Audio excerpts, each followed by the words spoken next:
क्या भारतीय राजनीति में एक बार फिर वो बड़ा तूफान आने वाला है जिसकी कल्पना अभी बड़े बड़े विश्लेषक भी नहीं कर पा रहे हैं? क्या दिल्ली के तख्त पर एक ऐसी शख्सियत बैठने जा रही है जिसने दशकों तक जमीन से जुड़कर राजनीति की है?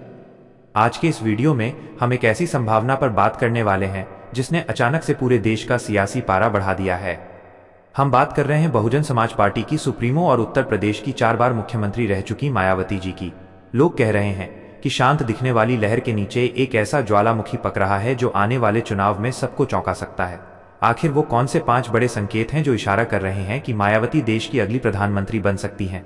ये कोई हवाई बात नहीं है, बल्कि राजनीति की बिसात पर चली जा रही वो चालें हैं जिन्हें समझना हर देशवासी के लिए जरूरी है।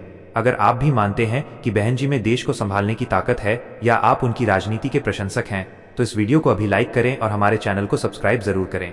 अपनी ताकत दिखाने के लिए कमेंट बॉक्स में अभी BSP- लिखें ताकि हमें पता चले कि कितने लोग इस बदलाव के पक्ष में हैं।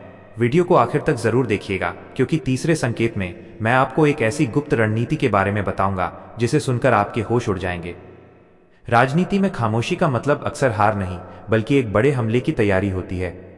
मायावती जी की हालिया चुप्पी और उनके संगठन में हो रहे बदलावों ने विपक्षी दलों की रातों की नींद उड़ा दी है। पिछले कुछ समय से जिस तरह से उन्होंने सोशल मीडिया पर अपनी सक्रियता बढ़ाई है और युवाओं को जोड़ने के लिए अपने भतीजे आकाश आनंद को आगे किया है, वो एक मास्टर स्ट्रोक माना जा रहा है। लोग समझ रहे थे कि बसपा कमजोर हो रही है, लेकिन हकीकत में मायावती जी एक ऐसा कैडर तैयार कर रही हैं जो शोर कम और काम ज्यादा करता है।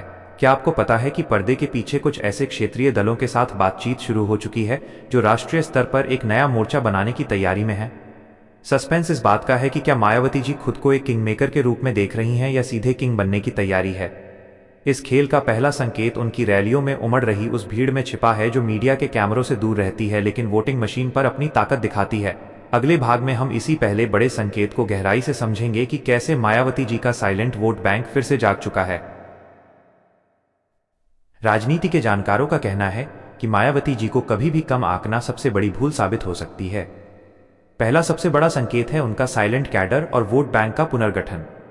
पिछले कुछ चुनावों के नतीजों को देखकर भले ही लोग कह रहे हों कि बसपा का ग्राफ नीचे गिरा है, लेकिन जमीनी हकीकत कुछ और ही बयां कर रही है।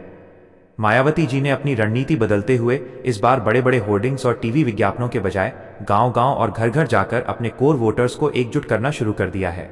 ये एक ऐसी खामोश लहर है जो चुनाव के दिन अचानक से सुनामी में बदल सकती है। दलित और शोषित वर्ग के बीच आज भी बहन जी की एक आवाज पर पूरा का पूरा वोट बैंक इधर से उधर होने की ताकत रखता है।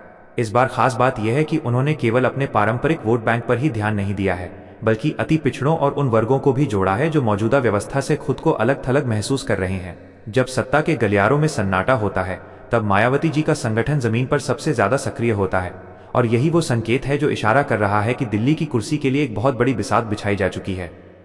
दूसरा बड़ा संकेत है बसपा के उत्तराधिकारी के तौर पर आकाश आनंद की आक्रामक ब्रांडिंग और युवाओं का जुड़ाव। मायावती जी ने बहुत सोच समझकर अपनी विरासत को नई पीढ़ी के हाथों में सौंपना शुरू किया है। आकाश आनंद जिस तरह से रैलियों में युवाओं की भाषा में बात कर रहे हैं और सोशल मीडिया के जरिए सरकार को घेर रहे हैं, उसने बसपा को एक नई और आधुनिक छवि दी है। पहले बसपा को एक पुरानी विचारधारा वाली पार्टी माना जाता था, लेकिन अब तकनीक और डेटा के इस्तेमाल से उन्होंने युवाओं के बीच अपनी पैठ बना ली है। रोजगार, शिक्षा और महंगाई जैसे मुद्दों पर आकाश आनंद का स्टैंड सीधे तौर पर उस युवा वर्ग को अपनी ओर खींच रहा है जो फिलहाल किसी ठोस विकल्प की तलाश में है। ये बदलाव अचानक नहीं हुआ है, बल्कि इसके पीछे मायावती जी की वो दूरगामी सोच है जो जानती है कि बिना युवाओं के समर्थन के दिल्ली का रास्ता तय नहीं किया जा सकता। सस्पेंस अभी और भी गहरा है, क्योंकि राजनीति के जानकारों के बीच एक ऐसी रिपोर्ट वायरल हो रही है जिसमें कहा गया है कि कुछ बड़े उद्योगपति और पुराने नेता भी अब बहन जी के संपर्क में हैं। क्या ये सच है कि मायावती जी को एक न्यूट्रल PM कैंडिडेट के तौर पर प्रोजेक्ट करने की तैयारी हो रही है? अगले भाग में हम उस तीसरे और सबसे चौंकाने वाले संकेत की बात करेंगे जो पूरी भारतीय राजनीति का रुख मोड़ सकता है।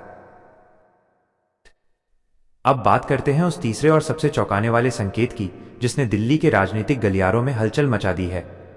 ये संकेत है मायावती जी की न्यूट्रल इमेज और गठबंधन की राजनीति में उनकी स्वीकार्यता। भारतीय राजनीति का इतिहास गवाह है कि जब भी 2 बड़े ध्रुवों यानी बीजेपी और कांग्रेस के बीच कड़ा मुकाबला होता है तो बाजी हमेशा किसी तीसरे चेहरे के हाथ लगती है।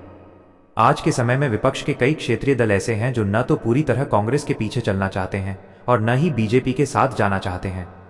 ऐसे में मायावती एक ऐसे चेहरे के रूप में उभर रही हैं जिस पर दक्षिण से लेकर उत्तर तक के क्षेत्रीय दल भरोसा कर सकते हैं। अंदरूनी सूत्र बताते हैं कि पर्दे के पीछे कई ऐसी गुप्त बैठकें हुई हैं जहां इस बात पर चर्चा की गई है कि अगर पूर्ण बहुमत किसी को नहीं मिलता तो मायावती जी एक सर्वसम्मत चेहरा हो सकती हैं। उनकी प्रशासनिक क्षमता और कानून व्यवस्था पर उनकी पकड़ की मिसाल आज भी